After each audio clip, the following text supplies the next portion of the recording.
We're now joined from Tehran by Ibrahim Shir, an expert on Iranian affairs, and from Washington, we're joined by Ginger Chapman, a lawyer and political analyst. Thank you very much, both of you, for being here with us on the program.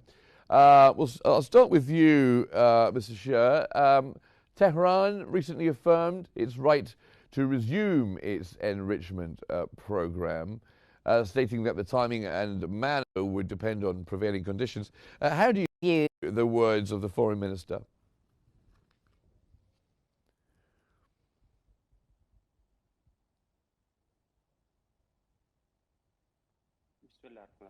In the name of Allah, the outset greetings to you and your esteemed audiences. We should consider that the enrichment right is a legitimate right as the right of exploration of oil. So therefore, Tehran isn't that ready to giving up such a right in the right time, or at least in the short range.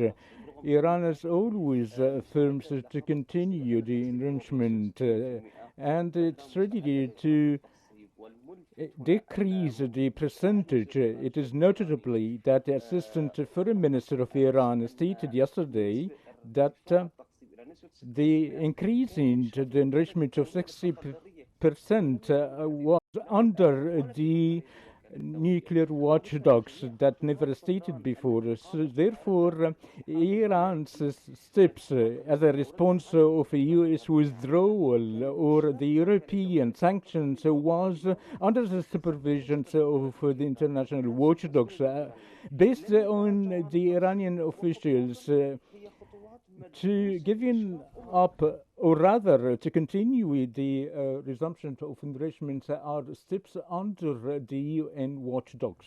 And coming to you, Ginger Chapman, Aragchi has suggested that Iran may be owed financial compensation from the United States. What do you make of that? And can you see Trump handing over the cash?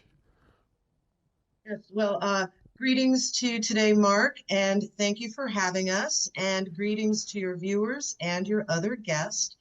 And it is with great interest that Americans watched Foreign Minister Abbas Araghchi, his press conference, and we did note that he did say that he wanted to know why the United States attacked Iran in the middle of negotiations. Second, he wanted assurances that we would not attack Iran again in the middle of negotiations.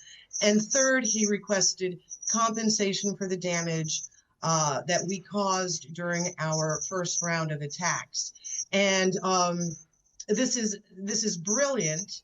It once again highlights that, first of all, Iran does have the right under the Nuclear Non-Proliferation Treaty to enrich uranium, reprocess for their own peaceful civilian nuclear purposes, for energy, for medical use. It also highlights the betrayal by the International Atomic Energy Agency when Rafael Grossi, their weapons inspector, or their nuclear energy inspector, was actually collaborating with Israel and feeding the names of scientists to Israeli intelligence. So to answer your question, will the United States fork over the cash?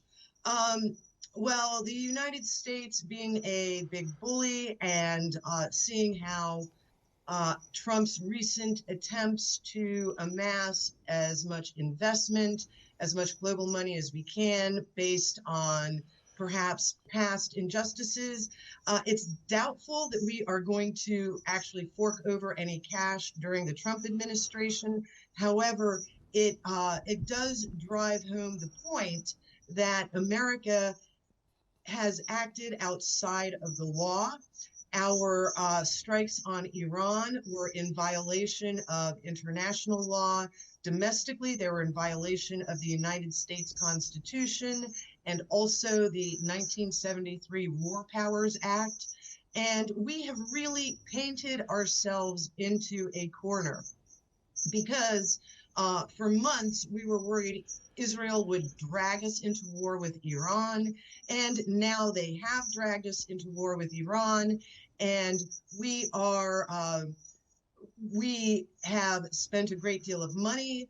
It turns out we used 25% of our THAAD missiles defending Israel from airstrikes. Israel suffered $8 billion in damage. They want the United States aid to pay for their $8 billion in damage. Now, Iran would like us to pay for the damage we caused to Iran's facilities. And really what this is highlighting is that America is not just being isolated on the world stage, but we are also becoming weaker. We are becoming perhaps a little ridiculed, and other countries are standing up to our actions.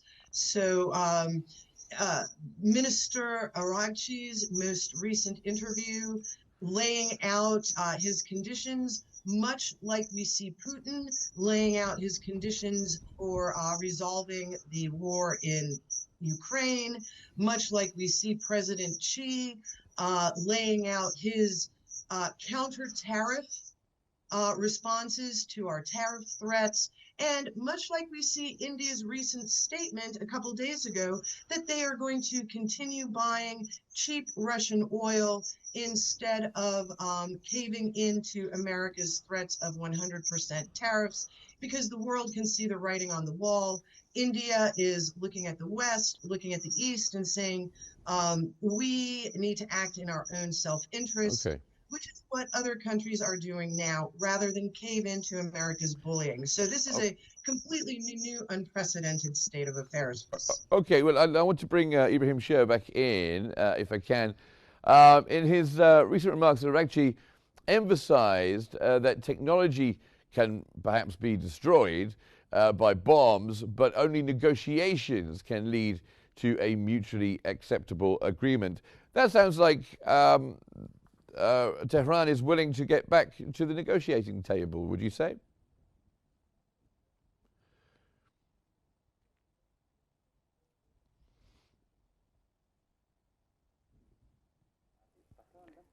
Tehran never get itself out of the negotiation, but Israel and America did, meaning that Israel intended to strike Iran, as stated by Netanyahu, supported by America. So even the Iran or the Israeli strike against Iran was before the negotiations in 2 days.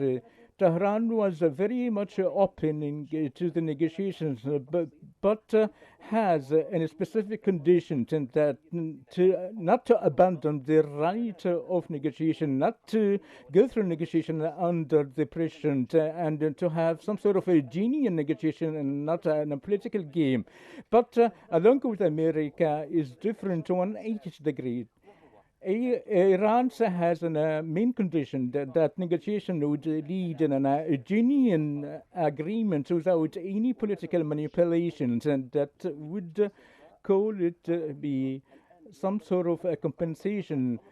And this matter talked about it upon the final or at the end of the war. Iran has already mentioned the matter of negotiation on daily basis, what we call the Iranian demands or compensation, as the casualties were was very much. So it is better for America to go into serious negotiation with Iran, as Iran, in order to understand its mind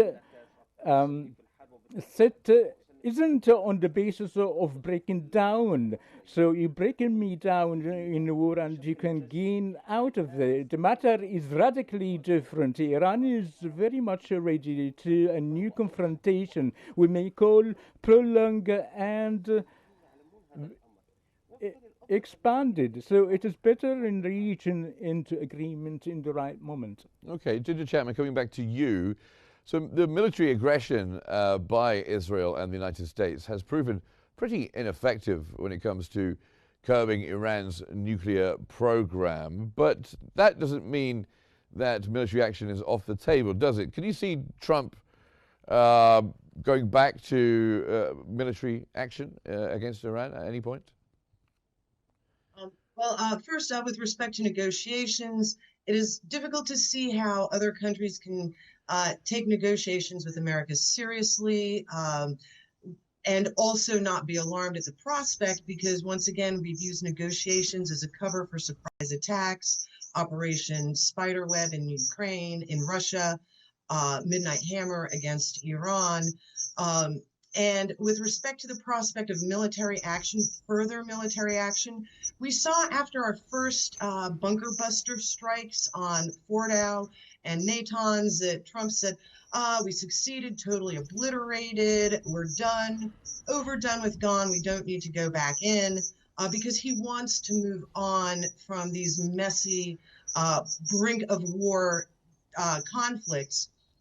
And then after Netanyahu said, well, we don't think we accomplished our goals, we may need to go back in, then Trump changed his tune and said, well, if we need to strike again, we will. So this reflects our own schizophrenia, our lack of strategy, the fact that we negotiate by social media posts rather than sitting at the negotiating table. And whether or not we will strike again, the internal division within America right now, we have the war hawks such as Lindsey Graham, General Donahue, making wild threats that perhaps America cannot back up. And we see other more moderate voices pointing out that we do not have the munitions for a long-term war with any other country. Our military analysts are saying that we have enough air defense and missiles for perhaps 2 weeks of war. On the other hand, we do see America is going in through the back door in Iran. We are maneuvering in Azerbaijan. So this war is not over by any means. But whether America will strike militarily, that is highly doubtful at this stage, because we do not see a military path forward. However, we have engaged in many stupid, brash actions over the past several months. So we need to keep an eye on what America is going to do through the back door. We are still trying to create unrest. Direct military strikes may not be on the table right now. Everything is up in the air, and Donald Trump is the wild card. And coming to you, Ibrahim Shir, Washington's objective is to prevent Iran from acquiring nuclear weapons. Do you think you can reach a point through diplomacy where Iran would be allowed by the United States and the international community to enrich uranium for non-weaponized purposes?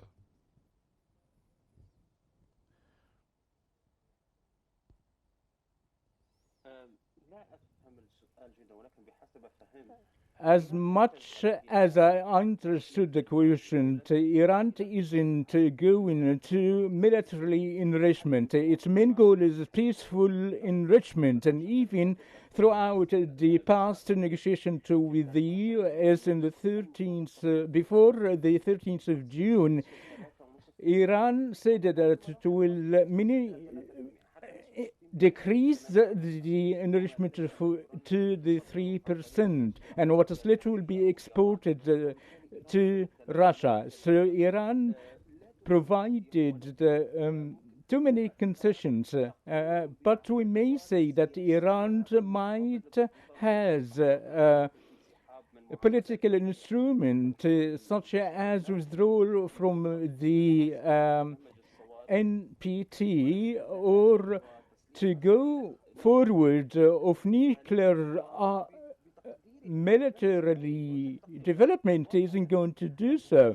But the Iranian nuclear program is fully monitored by the international watchdog, and you'll find that Israel isn't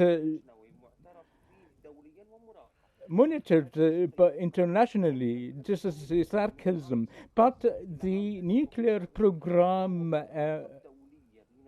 is already monitored by the UN watchdog and even the United States before the Iranian Revolution, and therefore nuclear program is peaceful purposes and cannot be exaggerated for the aim of devil internationally, but practically on the ground is a 100% peaceful purposes program. Okay, and Ginger Chapman, do you think the United States really understands Iran? It seems to constantly either underestimate it or not really understand either its people or its leadership. Actually, the United States for the past several decades has had a policy of not understanding our allies or adversaries. Our military advisors have had a policy of the United States can do what we want and other countries will comply. Our lack of understanding has gotten us to this point where the world has changed and America is slowly waking up to the fact that facts on the ground no longer support America's unbridled hegemony, our belief that we can do whatever we want and other countries will just comply. So as facts on the ground in Ukraine, in the economic trading arena with our relations with China, other countries standing up to American intransigence, as America slowly wakes up to the changing world, we will have to accept that we can no longer bully other countries into compliance. We will have to accept that this is a multipolar, multinodular world, and we will have to get along with our allies and our adversaries. We still have time to pull it off. We have more moderate voices in Congress. We are battling a civil war in our government, in Trump's cabinet, in Congress right now to move forward to find our place in the world without bringing the world to the brink of World War III. America can still be the shining city on the hill. We can still pull it off. We can still be a force for good in the world instead of a force for conflict. And this is what we are battling with right now at home and abroad. But I am optimistic that America can still be the shining city on the hill, and we can reach sanity and reverse this, hopefully during Trump's administration. It may not be through Trump. Other voices are prevailing. Okay, well, and coming to you, Ibrahim Shir, can I ask you, now that a little bit of time has now passed since that 12-day war started by Israel, how are people feeling? Not the leadership, but how are Iranians feeling? What's the mood across the country at the moment?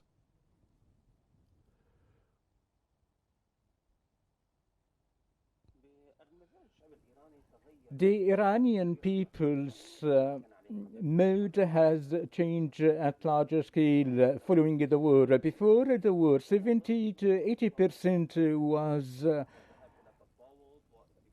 along or in favor of going through negotiation and in such a file. Following the war and after the Iranian people realized the American coverage provided to Israel, so the mood of the Iranian people has changed a lot, pressuring the government not to go through the negotiation, or at least or to stay things as still.